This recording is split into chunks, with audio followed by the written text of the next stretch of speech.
नमस्कार दोस्तों, हमारे संस्कार चैनल में आपका बहुत बहुत स्वागत है। बेईमान साहूकार और गरीब पंडित जी की कहानी। समय से पहले भाग्य से ज़्यादा कभी नहीं मिलता। एक समय की बात है, एक गांव में एक पंडित जी रहा करते थे। पूजा पाठ में मिली दान दक्षिणा से उसने 500 रुपये जमा किए थे। वो पैसे उन्होंने एक साहूकार के पास यह सोचकर जमा करा दिए कि जब उनकी बेटी की शादी होगी तो ये पैसे उनके काम आएंगे।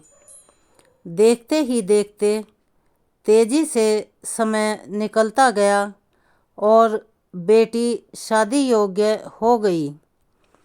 पंडित जी ने अपनी बेटी के लिए योग्य वर देखना शुरू कर दिया। उन्हें अपनी पुत्री के लिए एक लड़का पसंद भी आ गया, जिसके बाद पंडित जी ने साहूकार के पास अपने पैसे लेने के लिए गए, मगर साहूकार के मन में बेईमानी आ चुकी थी। अपनी आंखें तरेरते हुए मना कर दिया। साहूकार ने उन्हें पैसे देने से इनकार करते हुए कहा, मेरे पास आपने कोई पैसे जमा नहीं कराए। आपके पास क्या सबूत है कि आपने मेरे पास पैसे रखे थे? क्या आपके पास उसका कोई लिखित प्रमाण है? पंडित जी साहूकार की बात सुनकर हक्का बक्का रह गया और साहूकार की ये बातें सुनकर पंडित जी परेशान हो जाते हैं और वे समझ जाते हैं कि साहूकार के मन में पाप आ चुका है। उसने उनके पैसे हड़प लिए हैं। एक दिन पंडित जी मंदिर से घर लौट रहे थे, तभी उनके दिमाग में विचार आया कि राजा एक न्यायप्रिय आदमी हैं, क्यों ना राजा की मदद ली जाए। उन्हें उस साहूकार की शिकायत राजा से करनी चाहिए। हो सकता है राजा इस परेशानी का कोई हल निकाल दें। यह सोचकर पंडित जी महल की ओर चल पड़ा। पंडित जी बिना देरी किए राजा से मिलने के लिए पहुंच गए और वहां जाकर उन्होंने अपनी परेशानी राजा के सामने रखी। पंडित जी की बात सुनकर राजा ने कहा कि कल नगर की खैर खबर जानने के लिए हमारी सवारी निकलेगी। तुम उस समय उस साहूकार की दुकान के सामने जाकर खड़े हो जाना। राजा की बात सुनकर पंडित जी अपना झोला उठाकर घर से निकल गए। जिस समय अगले दिन राजा की सवारी निकली, नगरवासियों ने उन्हें फूलों की माला पहनाई व आरती उतारी। पंडित जी राजा के कहे अनुसार उस साहूकार की दुकान के सामने खड़े हो गए।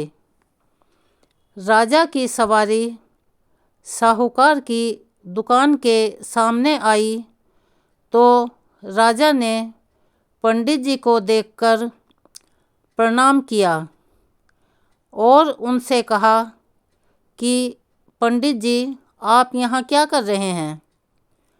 आप हमारे गुरु हैं। आइए, आप हमारे साथ बग्घी में चलिए। पंडित के बग्घी में बैठने के बाद साहूकार ने राजा की पूजा की और उन्हें फूलों की माला पहनाई। उसके बाद राजा की बग्घी आगे बढ़ गई। पंडित जी को कुछ दूर आगे जाने के बाद राजा ने बग्घी से उतार दिया और बोला कि मैंने अपना काम कर दिया है, अब आगे देखो क्या होता है। पंडित और राजा के संबंध को देखकर साहूकार सोच में पड़ गया और उसे घबराहट होने लगी कि कहीं पंडित उसकी शिकायत राजा से ना कर दे। वह घर जाकर रात भर सो नहीं पाया। सारी रात करवटें बदलते हुए बिताई। सुबह दुकान पर जाकर सबसे पहले साहूकार ने अपने मुनीम को पंडित जी को ससम्मान दुकान में लाने के लिए कहा। मुनीम पंडित जी को ढूंढने निकल गया। कुछ देर बाद पंडित जी उसे नगर में एक पेड़ की छांव में आराम करते हुए नजर आए। मुनीम ने पंडित जी को कहा कि साहूकार ने उनको दुकान में लेकर आने के लिए भेजा है। मुनीम पंडित जी को सम्मान के साथ दुकान लेकर जाता है। साहूकार पंडित जी को आदर सम्मान के साथ बिठाते हुए कहता है, मैं अपने कल के व्यवहार के लिए माफ़ी मांगता हूँ, मुझे माफ़ कर दीजिए। मैंने पुराने खाते की अच्छी तरह से जांच की और उसमें आपने मुझे 500 रुपये दिए थे। इसकी जानकारी मिली है। यह पैसा पिछले 10 सालों से मेरे पास जमा है, जिस वजह से इसका ब्याज मिलाकर यह 12,500 रुपये हो गए हैं। फिर साहूकार उन्हें 13,500 रुपये देते हुए कहता है कि आपकी बेटी मेरी भी बेटी की तरह है, तो ये 1,000 रुपये मेरी तरफ से उसकी शादी के लिए हैं। साहूकार ने पंडित जी को 13,500 रुपये देकर बड़े ही प्रेम के साथ विदा किया। इस तरह पंडित जी को उनके अपने पैसों के साथ ही उसका ब्याज और शादी के लिए साहूकार की तरफ से 1,000 रुपये अतिरिक्त मिल गए। अगर कोई किसी को परेशान कर रहा है तो उसके सामने गिड़गिड़ाने की बजाय ऐसे व्यक्ति से मदद मांगें जो इस समस्या से उसे निकाल सकता है।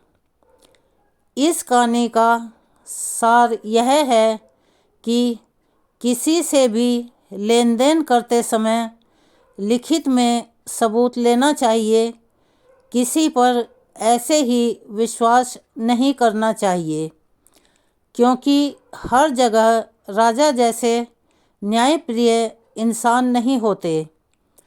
अगर आपको हमारी ये कहानी पसंद आई हो तो प्लीज़ हमारे चैनल को सब्सक्राइब करें, लाइक करें, ज़्यादा से ज़्यादा शेयर करें ताकि यह जानकारी ज़्यादा लोगों तक पहुंच सके। हम आपके लिए ऐसी ही और कहानियाँ लेकर आते रहें। हमें अपना सहयोग दें। अगर आपको हमारी वीडियो में या हमारी कहानी में कोई कमी नज़र आती है तो कृपया कमेंट करके हमें बताएं। हम उन्हें सुधारने का पूरा प्रयास करेंगे। धन्यवाद। हमारे चैनल को प्लीज़ सब्सक्राइब ज़रूर करें, लाइक भी करें और कमेंट्स करके बताएं कि हम आगे की कोशिश कैसे जारी रखें। अगर आपको कोई शिकायत है या कोई चीज़ अच्छी नहीं लगती तो प्लीज़ हमें बताएं, हम उसे सुधारने का पूरा प्रयास करेंगे। धन्यवाद।